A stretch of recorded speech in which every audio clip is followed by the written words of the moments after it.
بسم الله الرحمن الرحيم الحمد لله والصلاة والسلام على رسول الله وأشهد أن لا إله إلا الله وأشهد أن محمدًا عبده ورسوله اللهم صل وسلم وبارك على نبينا محمد وعلى آله وأصحابه أجمعين.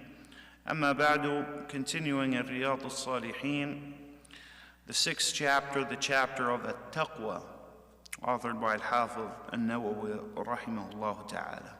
We heard yesterday the statement of the Prophet sallallahu alayhi wa sallam, خيارهم في الجاهلية خيارهم في الإسلام إذا فقهوا. Very powerful statement. He said the best of them, speaking about the tribes of the Arabs, and the tribes of the Arabs are like precious metals. The Prophet ﷺ said in the narration of Aisha, also in a Sahih, he said, الناس معادن كمعادن الذهب والفضة خيارهم في الجاهلية خيارهم في الإسلام إذا فقهوا. He said, people are like precious metals.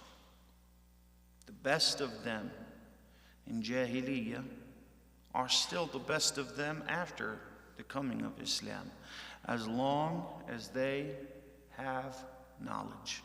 And knowledge here being referred to as al-fiqh, understanding.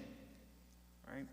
It's not just facts, it is true understanding and insight of the Book of Allah, of the Sunnah of the Prophet sallallahu alayhi wasallam.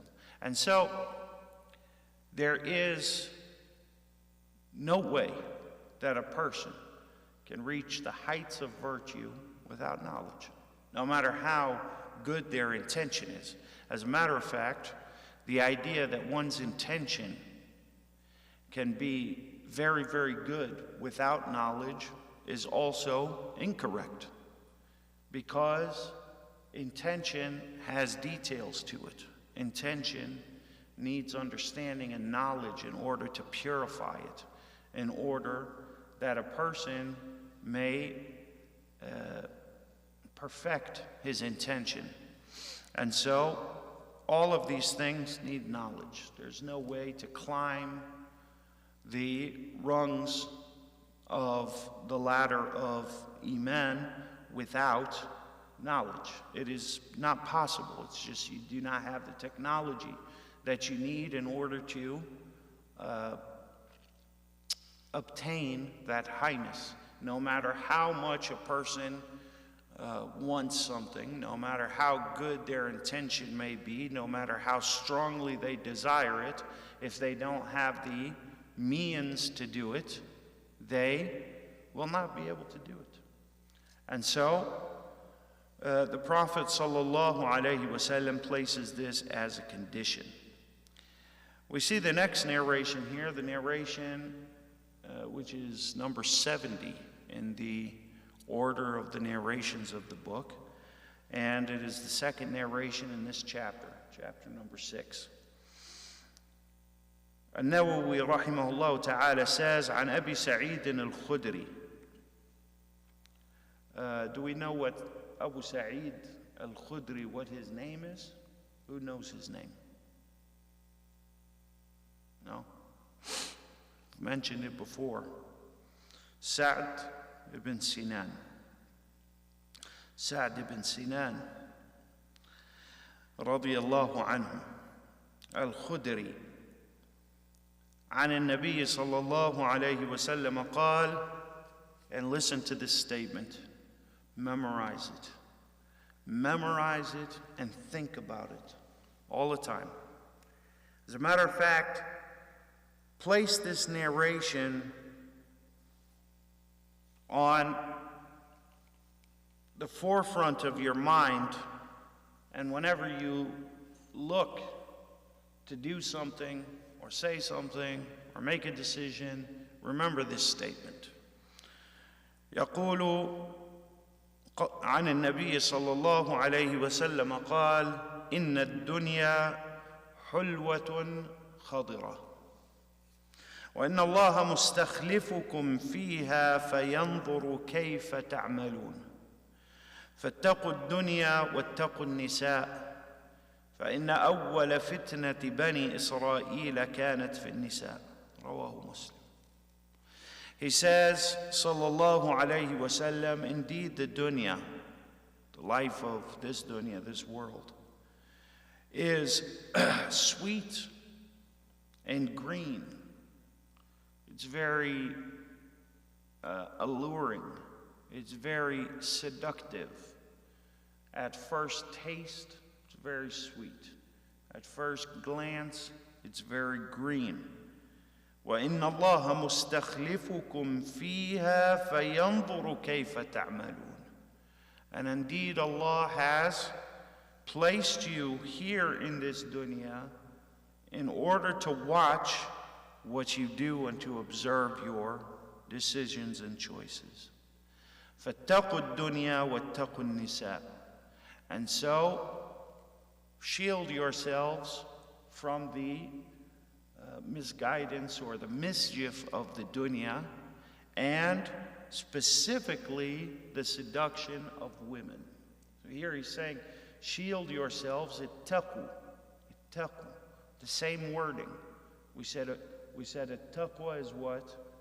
Using a shield, shielding yourself. How do we shield ourselves?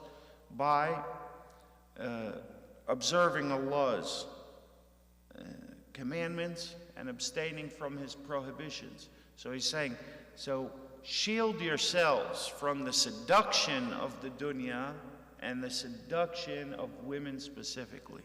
Are women and the seduction of women not a part of the seduction of the general seduction of the dunya? Yeah, it's the same thing, right? الدنيا زين للناس حب الشهوات من النساء. So it's all part of the same thing, but here he's pointing out this specifically because of its danger. It a very specific and potent danger on its own, all on its own, and that is the seduction of women. So here he's saying, from the seduction of the dunya and the seduction of women. The seduction of women is part of the seduction of the dunya, but it is so potent, so dangerous, so deadly that it warrants its own mention. He says, فَاتَّقُوا الدُّنْيَا وَاتَّقُوا النِّسَاء. So, protect yourselves from the seduction of the dunya and specifically the seduction of women. فَإِنَّ أَوَّلَ فِتْنَةِ بَنِي إِسْرَائِيلَ كَانَتْ فِي النِّسَاءِ.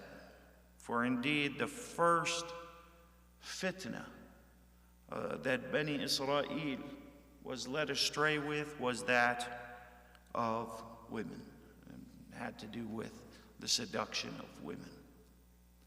And so this here is our Prophet sallallahu alaihi wasallam warning us from stepping off of the path. And one of the things that will take a person off of the path most thoroughly and most swiftly is the seduction of the dunya in general, specifically the seduction of women. And the seduction of women is not just speaking about that of zina. He could have said zina, but it's more broad than that. It's not just the seduction of zina, but it's also the seduction of, anything that has to do with a romantic love which causes a person to sacrifice their hereafter for. This is what is intended, right? If a person is not blessed with a good wife, for instance, a wife that fears Allah, a wife that doesn't drive him to evil. A person could have his fortune befall him with a woman that is incredibly seductive to him and only pulls him to evil. This person, even though she may be his wife, her obedience may take him off the path as well, because romantic love or romantic interest is incredibly potent, to the point that the Prophet ﷺ said, he described it as أذهب للب الرجل الحازم, that there is no seduction more powerful than the seduction of a woman with respect to blinding a man, making a man almost seemingly lose his mind, even if he is a very intelligent person. And this is not necessarily a bad thing. It is a bad thing when it is used for bad. And so we see a good woman will have a very good effect on her husband. A companion, يعني Sulaym radiyallahu anha, her dowry, this is Anas ibn Malik's mother, her dowry, her mahr, was that Abu Talha accept Islam, right? And so her dowry was that Abu Talha accept Islam. And so, because of a good woman, and she used her seduction to introduce him to the best of the life of this world, companionship of the Prophet Muhammad sallallahu alaihi wasallam, and the best of the hereafter. However, that can be the opposite as well. There were people during the time of the companions, the tabi'een, who completely left Islam, left the Prophet sallallahu alaihi wasallam's companionship because they fell in with the wrong woman. And this is something that I'm sure all of us have stories about. So sometimes it's like, oh, is it only women? No, no, no. Men are very powerful in their own right. Women are extremely powerful in their own right. A man may conquer the world, and then a woman may conquer a man, right? And so this is very potent. The seduction of a woman is incredibly potent.